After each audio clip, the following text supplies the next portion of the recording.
Kia ora, and welcome everybody. Thank you so much for joining us today, spending your time with us to learn about GA4.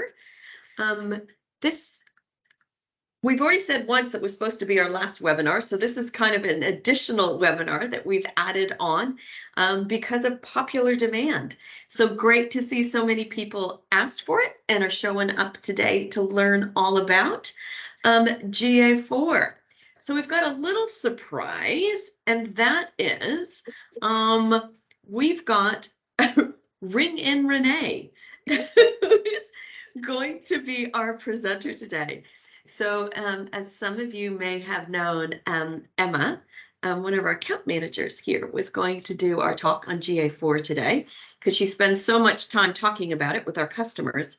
But unfortunately, she's got a little tooth in issue, and the wisdom teeth are calling her. So everybody needs to be kind with Ring and Renee, who's just who's just sat in the hot seat today to present to us.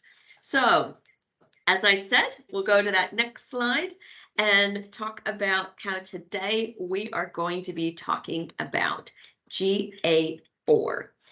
And the interesting thing about GA4, let me talk about Renee first, which is so funny.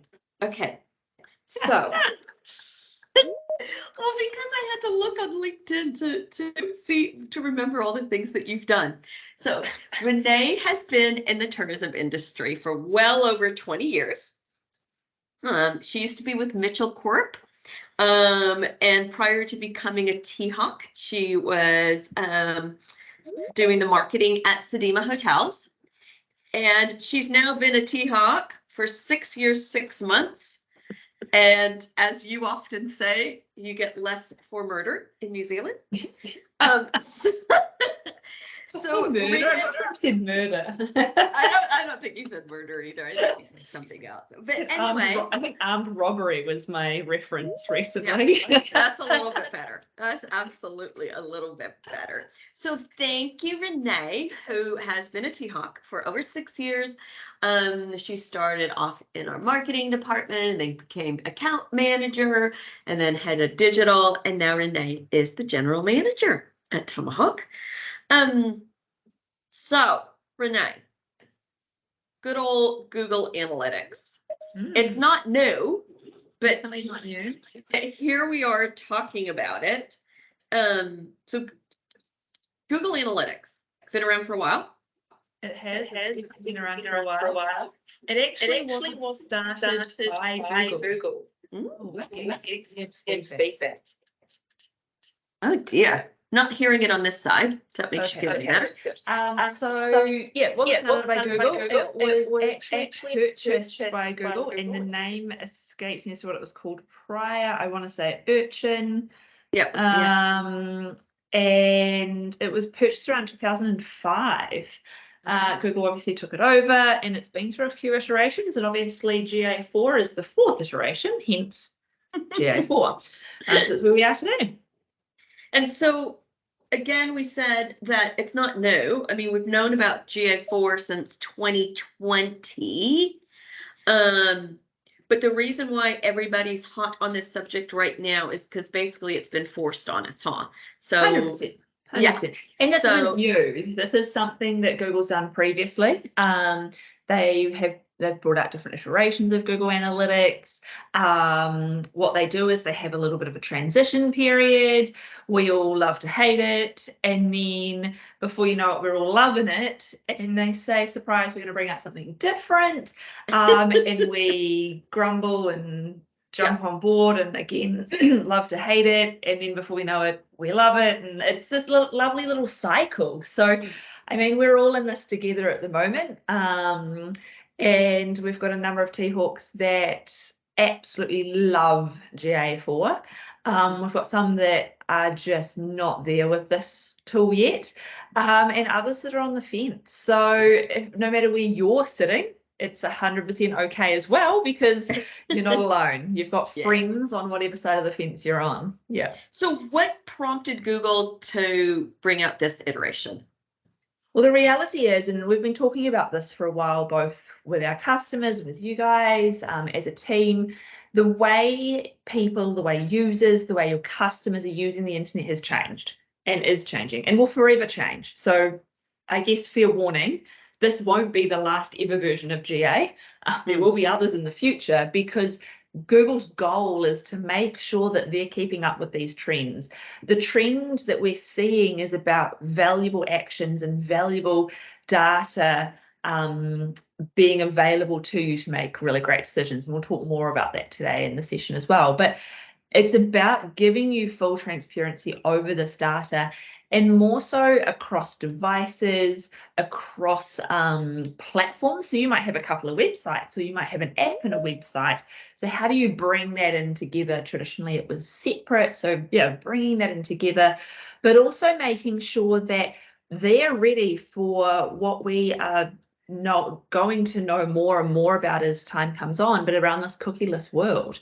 You know, the insert gif around Cookie Monster being upset about the fact there's going to be a cookieless world, but we missed that. Yeah, that's where we're heading. And yeah, again, we'll talk more about some of those things today and what it does mean. But the reality is that it's what our consumer, our customer, what our audience is leaning towards, and so Google has to jump on that train, otherwise they make themselves redundant. So yeah. So with the cookieless world, that we don't have the opportunity to grab all that information because we all want privacy.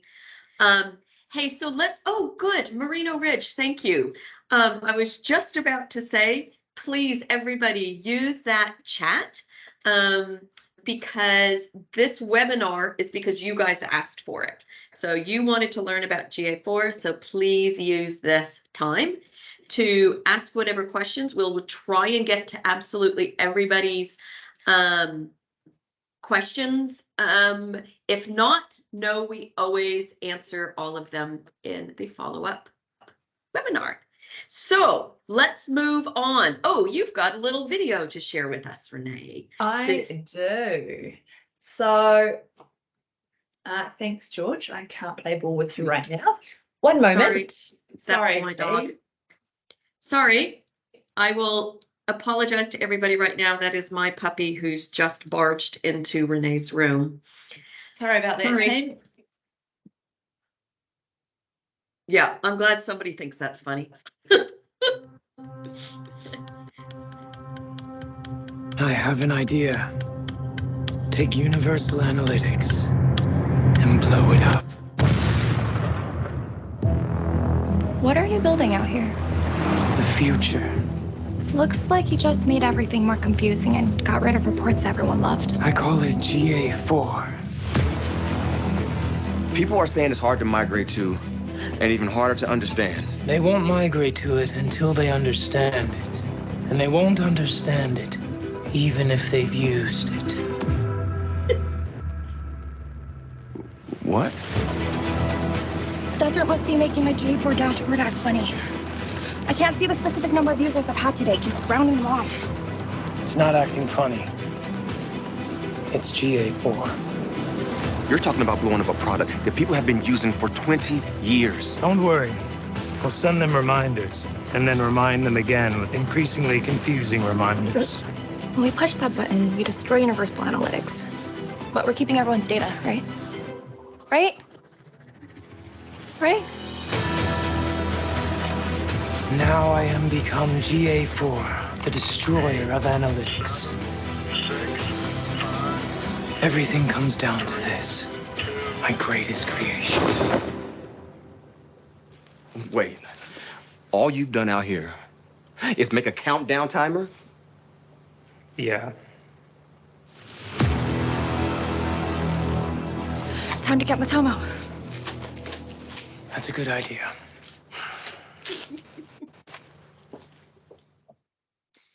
Probably should preface, we're not necessarily saying you've got to go and find a new or an alternate to Google or to Google Analytics, but we thought it was a little tongue-in-cheek and worth sharing.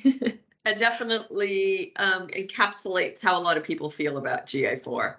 So this is still part of our Tourism Tech Talk series. So we're keeping with that same format, where we're going to talk about something new, because Google Analytics isn't new, but there's something new in GA4 that we think you'll like. Something reliable, underrated, DIY, something that's people are loving and trending towards. And then if time allows, we'll go on to Q&A. So ring in Renee, over to you. Let's start talking about something new in GA4 that we'll share. Sounds good. So something new. I actually love this. The more that I kind of dug into calculated metrics, which is something new, the more I was like, I'm loving that Google is bringing this into its tool natively. The reason I love this natively within the tool is it's actually something that we play with quite a bit for customers outside of Google. Anyone who is a Tomahawk customer or has been a Tomahawk customer will know that they get what was called Google Data Studio, now called Google Looker.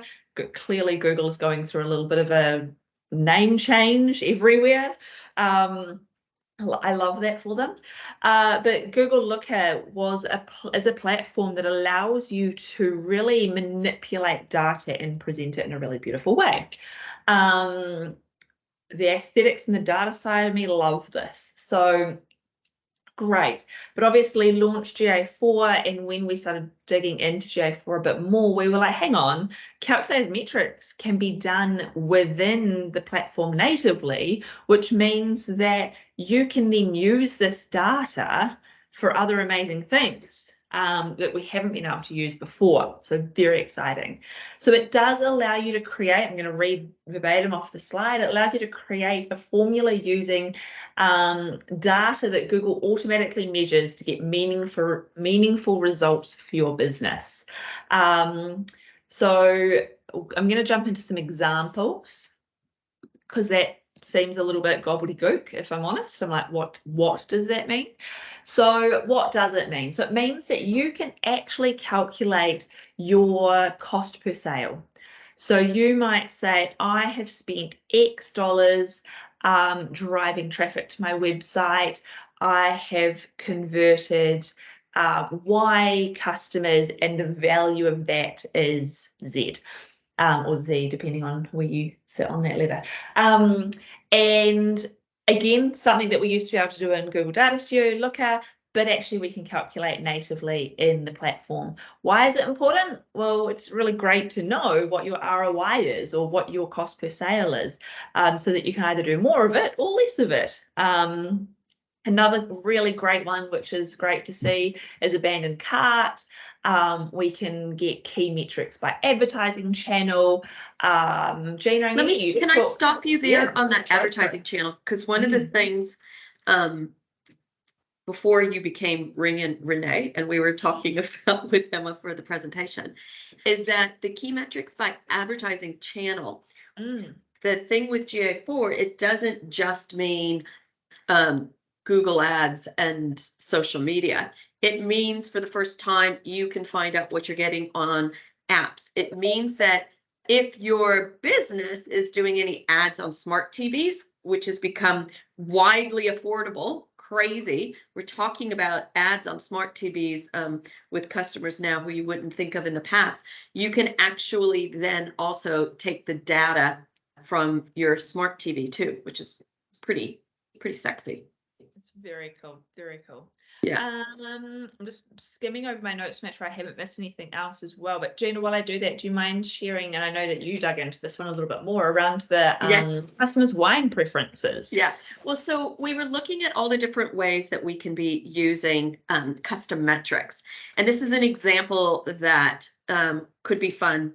So in your booking engine, whether you're a tour operator or an accommodation operator, sometimes you have the ability to ask a question. Some people might ask a question in their booking form. Do you want feather pillows or polyester because you've got an allergy?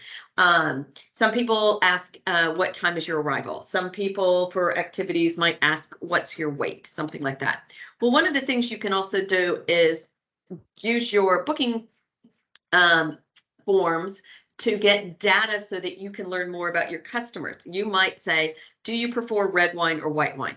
Do you have a dog? And it might seem like information that's kind of random, but what you can do is add a snippet to that part of your booking form, pull it into your analytics as a custom metric and part of a formula. So you can say, hey, of my website traffic, 70% of our customers have a dog. What does that mean to me? It gives me examples. Okay, I should use a dog in my advertising because it's going to relate to my customers. That was kind of an off the cuff example. But what we're trying to get at is with this GA4 and the custom metrics calculated within GA4 natively, it really allows you to take the data that's important for your business, create a formula. We're actually going to show you how to make a report later too, and make it meaningful. Yeah. So that's a kind of long explanation, and anybody can ask a question about that, and we can talk about it later in questions if we have time. Definitely. One thing I do really love is understanding what pages or what campaigns, and using the calculated metrics to really drill into that data. So saying, hey, of this campaign, which channel performed better, so that you can then rinse, repeat, or continue to test and learn. So it's really about you using the data. I think that's one of the biggest things that we get asked a lot is, cool, I have all this data at my fingertips, but what do I actually do with it? Well, this allows you to really massage that data to give you valuable insights into your audience. One of the other ones we also talked about real quickly, I don't want to take up too much time on this because we've got other subjects, was just creating within your GA4 a nice little custom metric for which keywords brought in the most conversions, right? So we know we can find out what keywords are performing, but let's connect those keywords to conversions per channel. So did one word work better on mobile or desktop? And so, yeah, we can geek out because we love doing the data dance. But that's the cool thing. Everything's right there in GA4. All right, let's move on. What is something reliable? This is the last time we're gonna see our Tane Mahuta in our presentation. So what are you gonna talk to us about reliability?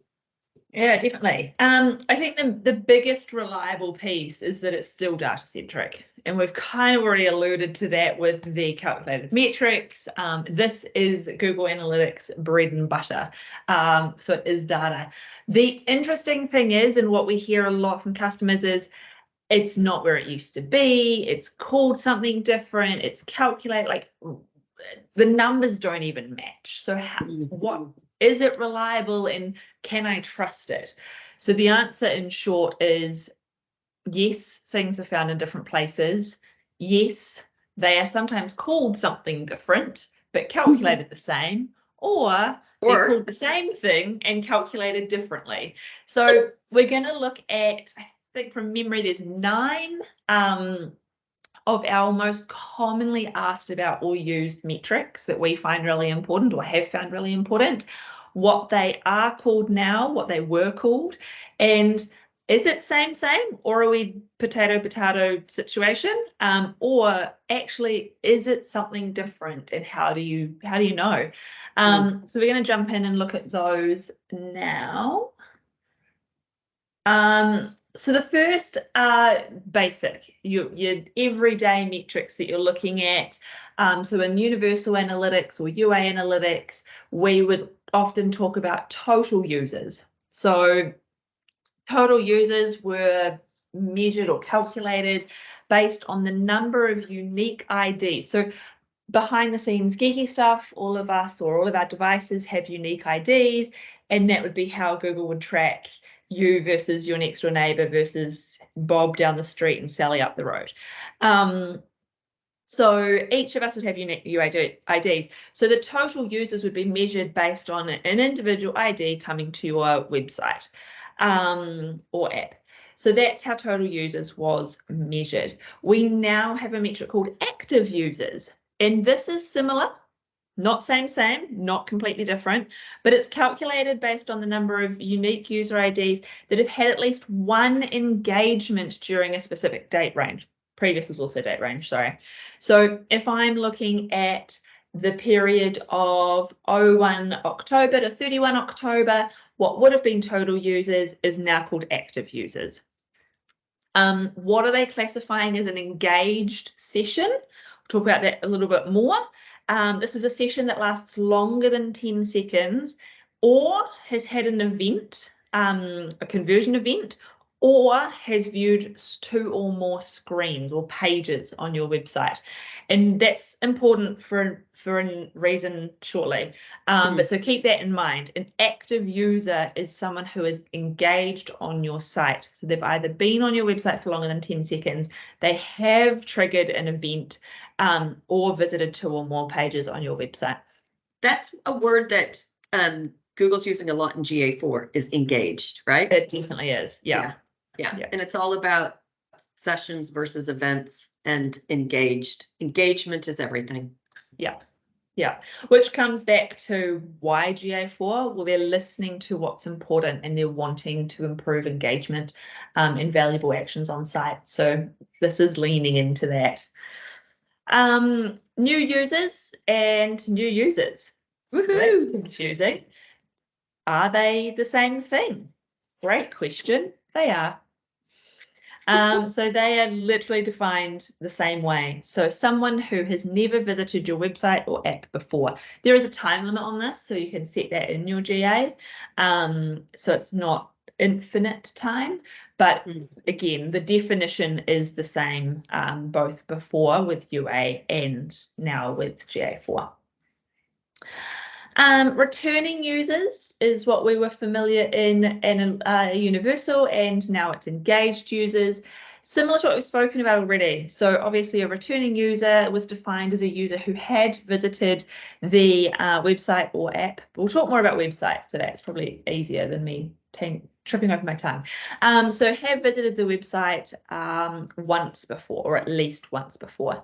An engaged user is now defined as a user who has at least one engaged session during that same specific date period versus the previous period. So again, I could have come onto your website and engaged with your website, dropped off, come back. I am now an engaged user.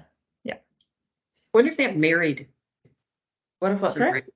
Sorry, I'm being silly. Well, they've got engaged. Do they have married? Sorry, but moving on. Been over my head, sorry. Page view. I am going to refer to my notes for this one to make sure that I do not send you on a wild goose chase. And it took me a little. Yes, I'm referring to my notes. Which year did I put for this? You got this, ringing Renee. I do not. Why did I not have this one? Oh, okay. Faux pas for ringing Renee. Well, let's move on to the next one, and then we'll put that one in the webinar notes. We will follow up with the webinar notes. So average session duration versus user engagement duration session. Wow, it's a mouthful.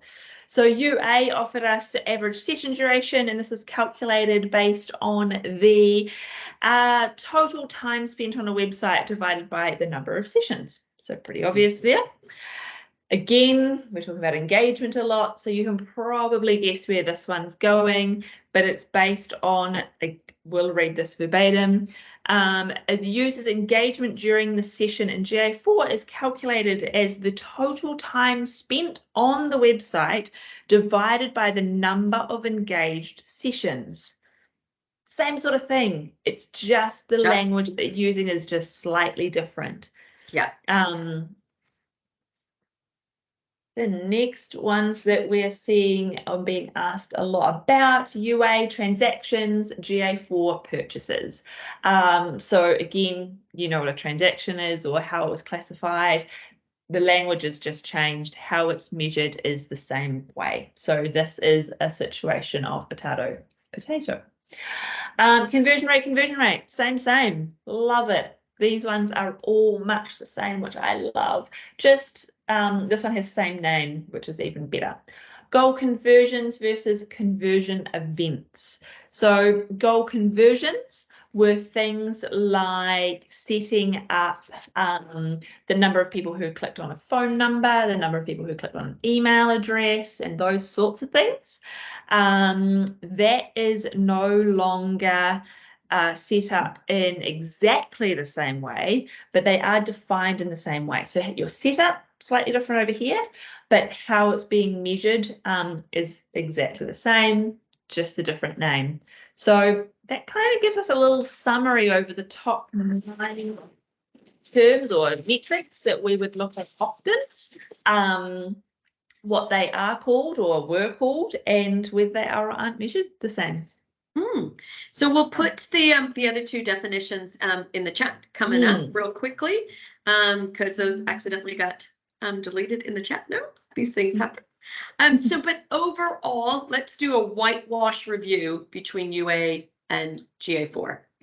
Definitely. So as you can see, and we've touched on already a little bit, that UA relied heavily on cookies, and we're looking at GA4, which is less dependent on cookies as we move more into that cookieless space.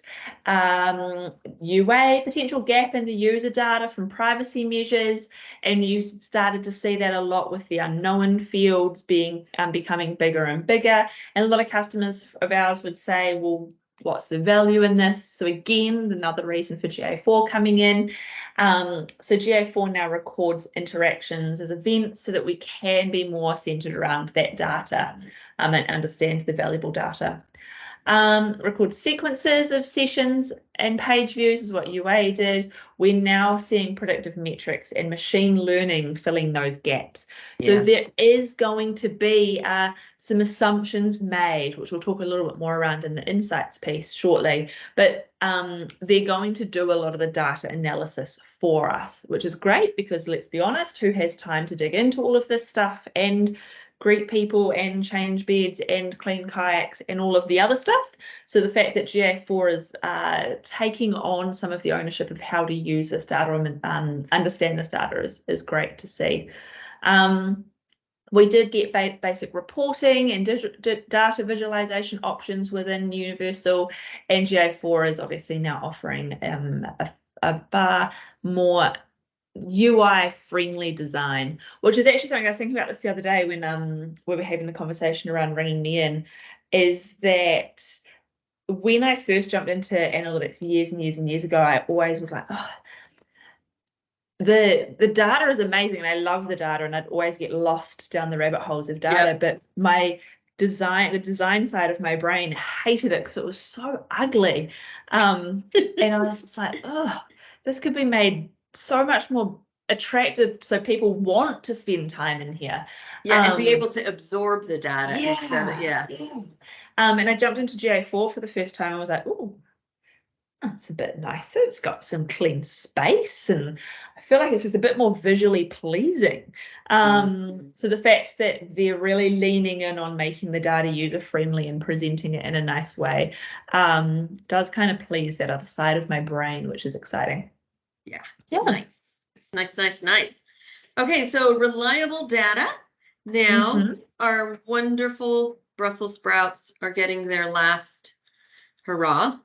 What is something underrated in GA4?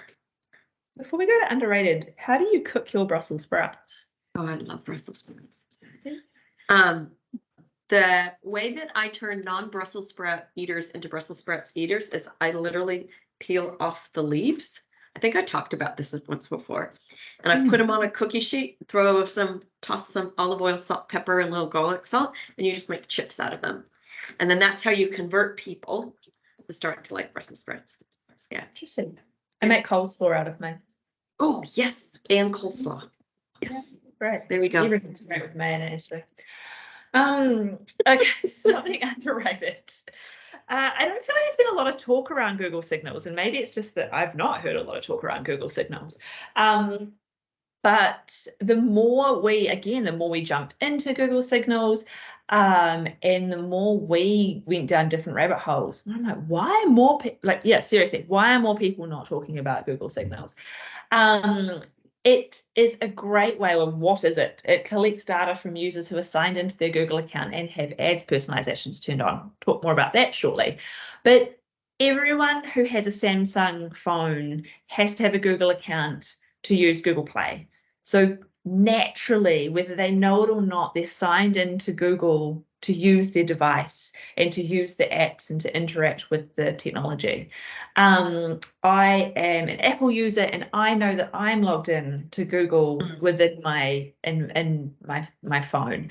I use Chrome on my laptop, on my computer at home, and they're all logged into the same account. So by default, Google in UA wasn't able to match me up and say, well, actually Renee started her journey here, then she came and actually did some more research over here, and that she actually booked back on mobile or desktop. There was no dot joining. So because they would count those as all different sessions. So if you visited the website on your phone, then went home and went on your laptop, where now it's all connected. Yeah. So cool. It's great. It's amazing. So what I love is you can actually track the full customer journey. It's going to allow you to really understand what pages people visited during the journey, how long they spent, what devices they converted on, did they come back after they converted but on a different device to find out something else. It's really going to give us a full customer journey overview or funnel. So that I see so much value in, because you can then take that data and look at how you're going to spend money in the marketing space, be it Meta, TikTok, Pinterest, Google, and really align the objectives of those channels to what they're doing when they come onto your website, which is, it's gold. The other really cool thing is going in deeper with that is you can understand, well, when people come to my website, what are they doing? So on mobile, for example, we're going to sneeze. Nope, gone, might come back later. Someone might be coming to your website on mobile and then going right through the booking process, but then moments later coming to desktop to book. And it might be, actually, have I checked my UX on my mobile for booking recently? And then you might jump on and think, it's actually really clunky. No wonder people are doing that as a behavior. Same as top line navigation in your menu. Like, no one's visiting these pages, but they're really important. Put them higher, move them, put them up. So it's gonna start giving you data to make decisions based on the data, as opposed to I think this is what my customer is doing. And one of the nice things we're going to talk about is Google's even going to politely tell us this. Yes, I don't want to jump ahead, but which is great. As we've talked about a little bit already around creating databases or creating custom metrics around saying, hey, of all of the people, engaged users who have come to my website, I really want to target those who have visited the website but not yet booked and live in this market, so I can offer them, because I know that they're short lead, I know they have a really great short lead booking period, I've got a gap in a couple of weeks, so I'm going to target them with a really sharp rate so that I can fill that gap, because having that gap isn't great at the moment. So Google Signals allows you to really understand and get in front of the right audiences, which is pretty cool. Nice. And then you can really measure the effectiveness of your marketing efforts. So understanding the channel, understanding the audience, and all of that fun stuff, which I feel like I'm a bit of a broken record, because each of them have such similar themes, in the sense that the data is richer, we're able to use the data in a really clean, cohesive way, and we're able to use it to make smarter decisions around where we're going to spend media, which could work in Google's favor and it could not work in Google's favor. So they might be doing themselves a disservice, but we'll see. Who knows? But you have to actually do something to activate Google Signals, and it is super easy to do. And I spoke all that time and I was on the wrong slide, so I apologize. I just got really excited about that. But this kind of summary, I'll talk a little bit more so it stays here for a while in case someone wants to pause when they're watching the recording or you're re-recording or all of that fun stuff. But this is effectively what Google Signals is going to bring to you and why you would want it. But as I mentioned, you are going to have to do something. So it's as simple as setting it up in 5 clicks. So this will go through step 1 through to 5. I'm not going to talk through the steps. We will share these in a breakdown in the follow-up, so it's easy for you to go through these steps and do this for yourself.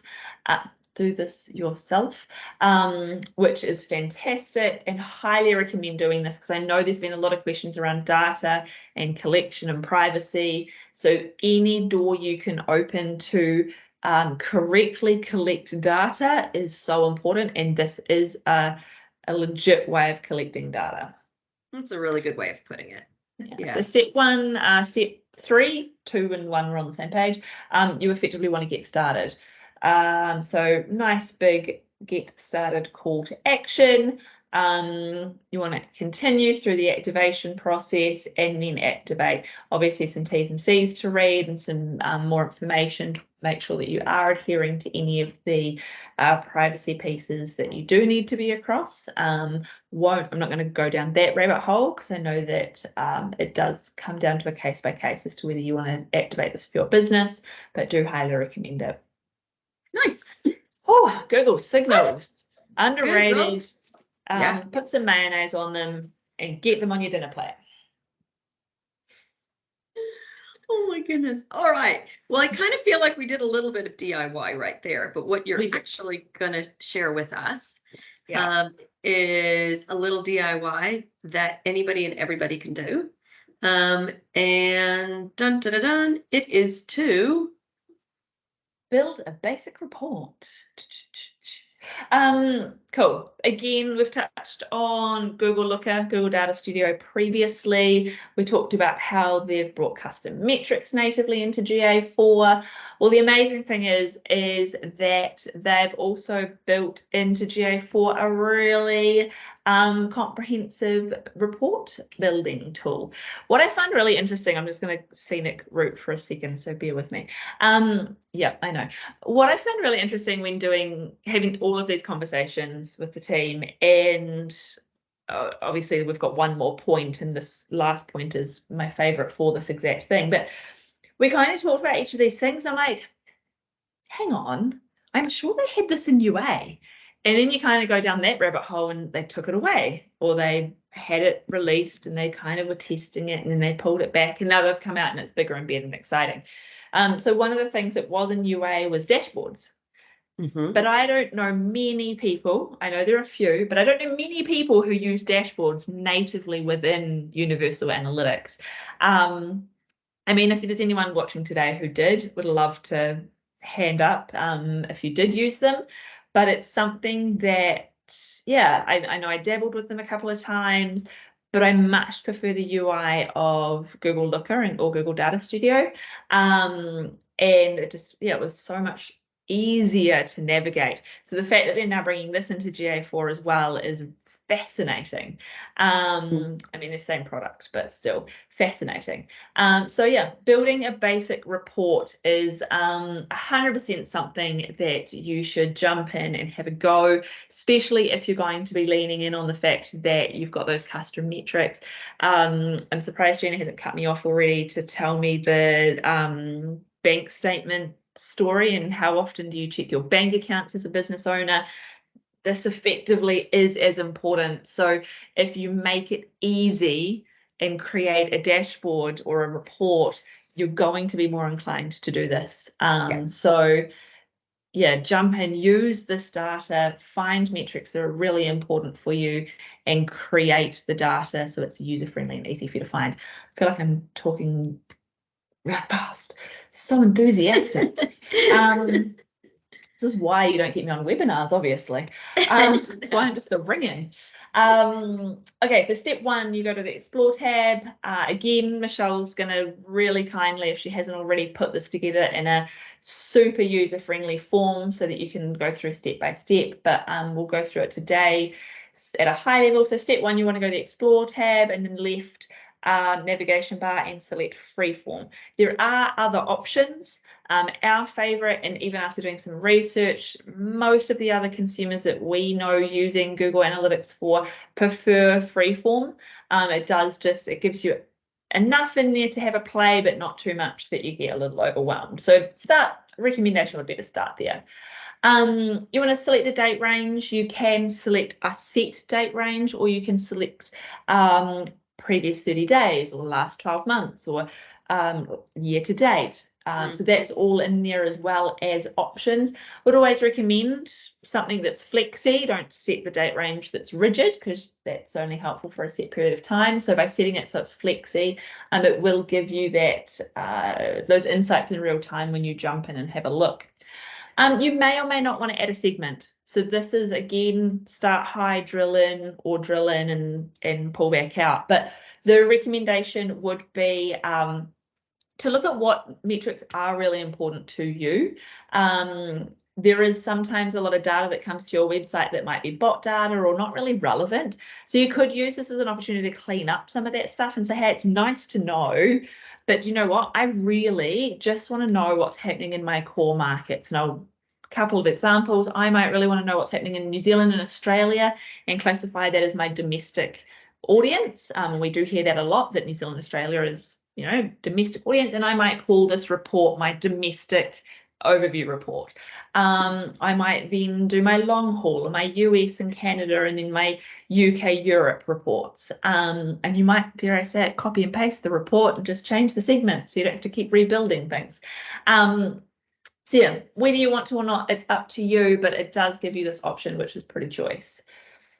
Now you want to add dimensions. So what more do you want to know about this audience? Are you keen to know about what campaigns they've engaged with, what gender, what age, what their interests are? Again, I understand that as we move into this cookieless world, we're getting less and less of this data. But on the flip side, people are wanting campaigns served to them or ads served to them that are more personalized. They don't want to be going online and being served anything and everything. So they also see the value in trading their information and to get good results back. So whilst we all think, oh my gosh, everyone's moving to this brick wall situation and going to hide all their data, we are seeing some people move in the opposite direction. So don't freak out and think, oh, well, none of that's going to be available anymore. The other thing is by putting some of this in, the AI is actually going to tell us whether there's trends, which we'll get to shortly. So again, layer that in so that you can find out a bit more about your audience. Now you're going to add metrics. So what is it that you want to know? What is important? Is it that you want to know how many active users that you've had during that period? How many transactions you've had during that period? How many what's your cost of sale during that period, and so on and so forth. So this is where you start building in those important metrics. Come on. Now you start to visualize it. Do you want a table? Do you want a pie chart? Do you want a line graph? So this is where you start to manipulate the data so it's easy for you to digest. Not everything has to be boxes and numbers. For some data, I really just love a great pie chart or pie graph. A pie. I just love pie. You just love pies. I do. That's why you yeah. And that starts to give me some really good visuals of this data. So make it user friendly for you. This is not a one size fits all. It's a make it fit what you're after. And then, yeah, it's drag and drop, bring different things in. The great thing about the GA4 environment with this is that you can change what's on the X versus the Y axis. you have the ability to manipulate the data down to that level. So don't feel like, oh, but UA only gave me this. Scrap what you knew about UA, jump into GA4, have a look and build out these reports how you want to see them. If you're not sure where to start, little Tomahawk plug here, if you're not sure where to start, you actually just want some help, you just want to have someone build it, we've had customers reach out. I know I've done this with our team, and I've scribbled on an A4 piece of paper, this is what's important to me, or this is what's important to the customer. Send that through. We can quote you up how much to get that built for you. It's obviously a one-off cost, because once it's built, it lives forever. And I shouldn't say this, I might get something thrown at me. If we build it for one audience, e.g. domestic, and you want to replicate it for others, you can go do that yourself. So you're not having to pay us for every report. Sorry. But no, that's great. That's the beauty of GA4, right?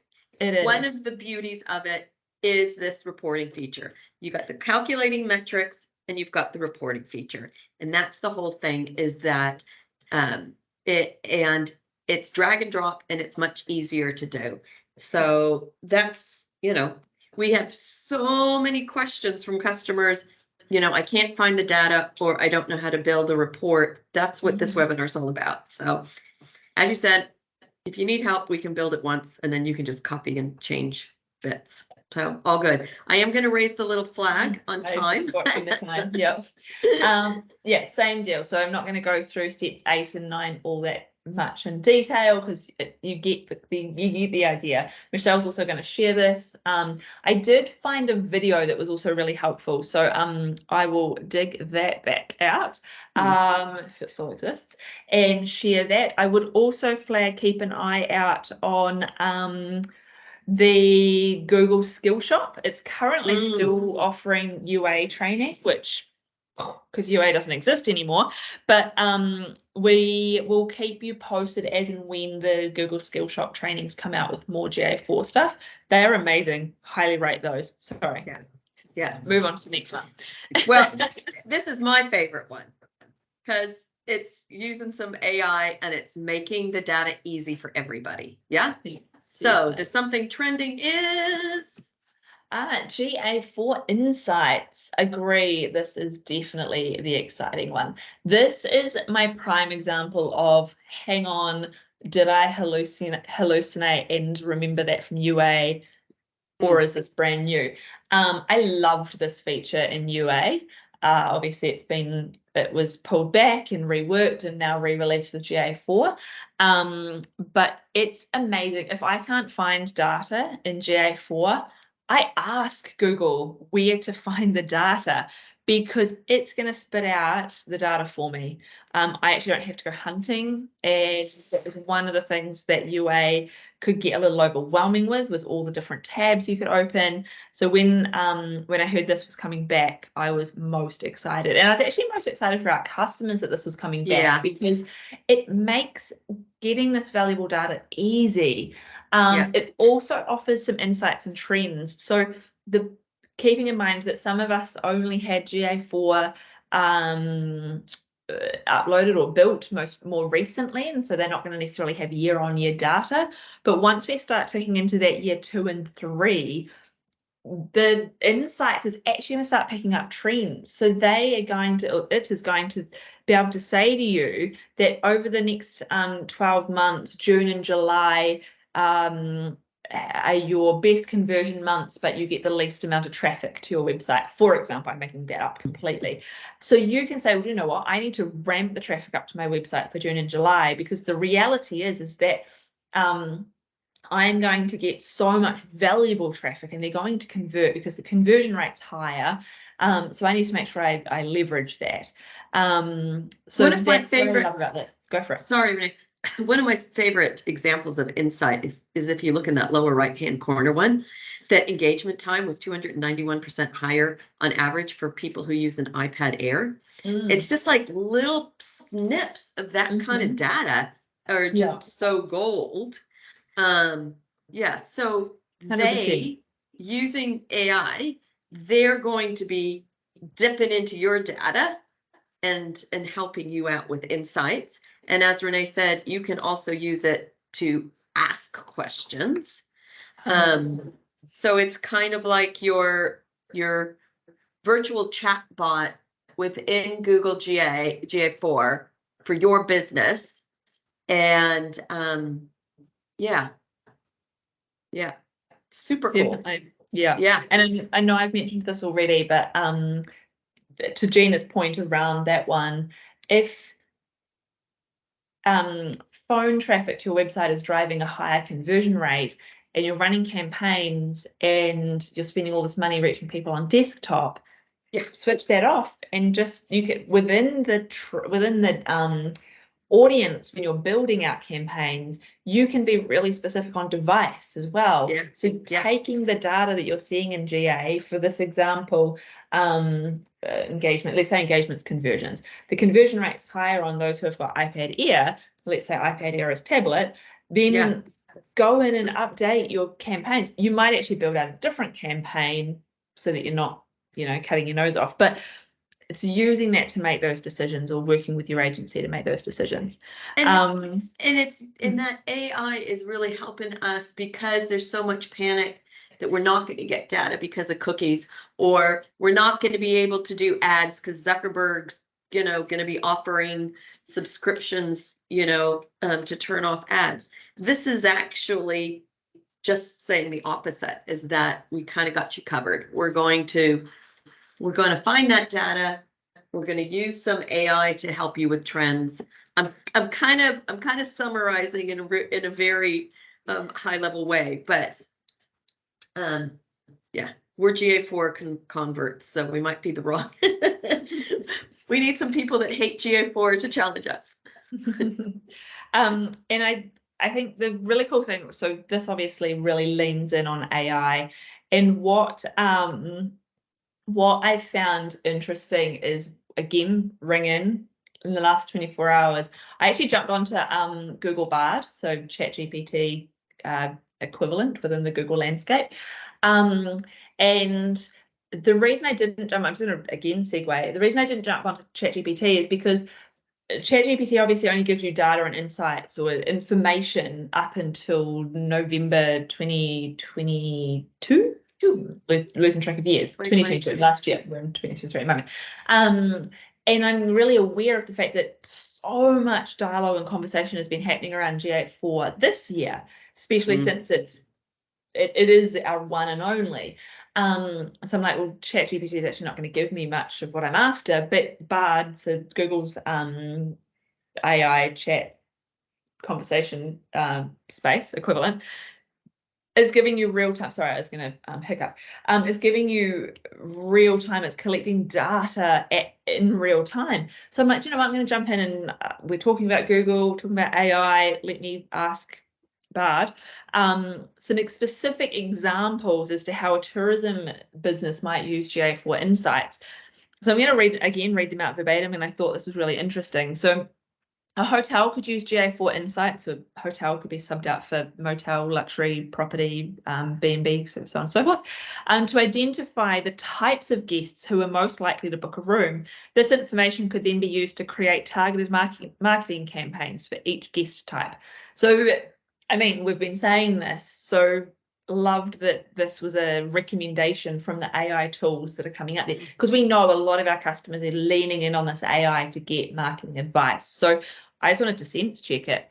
A tour operator could use GA4 insights to understand how customers find their website, to identify the most popular pages. This information could then be used to improve the website's content and navigation.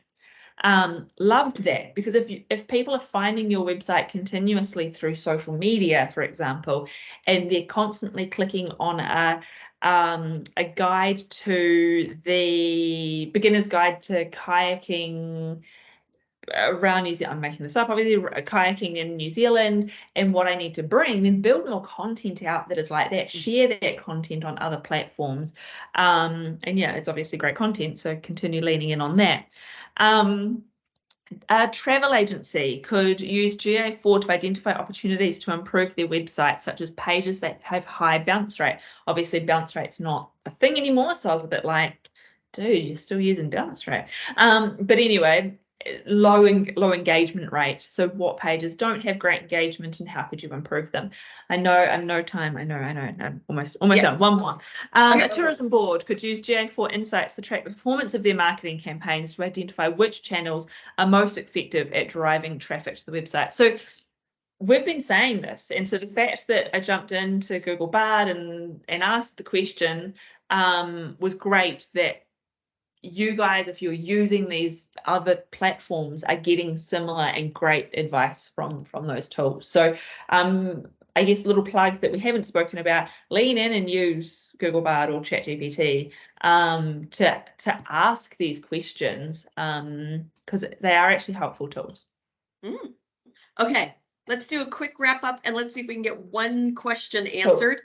Bum da bum. Okay, Yeah. our quick wrap up, because this was really information rich. Something new, check out those calculated metrics that now live inside GA4 instead of having to use anything else. Something reliable. The data is mostly the same, just by a different name. Underrated, those Google signals that we talked about for so long. Create those basic reports so that you're getting the data you want instead of having to dig and going down rabbit holes. GA4 insights. Use the chat and the AI trends to learn. Let's see if we can get one of the pre-questions in. Does GA4 replace Universal Analytics, or should I use both? 100% replaces Universal Analytics. You actually don't have the option anymore to use both. Universal was sunsetted earlier this year in July. So GA4 is your only option. So I'm afraid you have to get on the boat, or that's it. First thing. All right, let's see if we can do, how easy is it to migrate my account to GA4? 100%. So there are a couple of options. You can use their automated migration tooly thing. Our advice from our team, and we checked in, is user beware. A quick Google supported user beware. It's not going to pull everything across 100%, but it's going to do an okay job. It's going to set up the basics 100%, but any of your valuable actions or goals or conversion metrics that you have set up, or bits and pieces that you have set, might not come across as smoothly. So it won't bring over your tracking. It won't bring over, yeah. So you're gonna have to do that manually. So if that's the case, and you've got some fancy tracking in there, probably recommend doing it manually. It's not too hard to navigate. So option 1, use the automated. Option 2, use the manual. Our recommendation would be good. Use the manual. Let's do the can I still compare data and reports to previous years? Interesting. If you had set up GA4 when it first came out, 100%, because you got that data available to you. If you hadn't, and you haven't yet ticked over the 1 year mark, it's a little trickier to compare. This is, dare I say it, where Google Looker could come into play, because you can start to build out a spreadsheet, exporting the data, manipulating it, and pushing it back in. Over my head today to explain any further, but it's something you could do. But in terms of within the dashboard or within the report that we spoke about earlier, I'm afraid not. It would be completely manual, comparing apples for apples within the platforms themselves. And just like that, we made it. Everybody also wants to know about bounce rate. We're going to talk about that in our wrap up. A big thank you to everybody who joined us today. Thank you, Renee. Bring in Renee. Thank you. With 24 hours notice, hopping on board to join the webinar with me and all of the people who are watching today. That's it, guys. That's it for webinars from us. We're all entering the busy season. You guys are going to do what you do best, which is taking care of our amazing visitors that are coming. So everybody have a busy, prosperous, silly season, perfect timing. You guys have a really, really good chance to win because we didn't have very many people join us today compared to other times, just a bit of a smaller audience. So one person will get drawn for a free 1-hour consult. Thank you very much, everybody. And we'll see you in 2024. Thanks for having me. Thanks, everyone.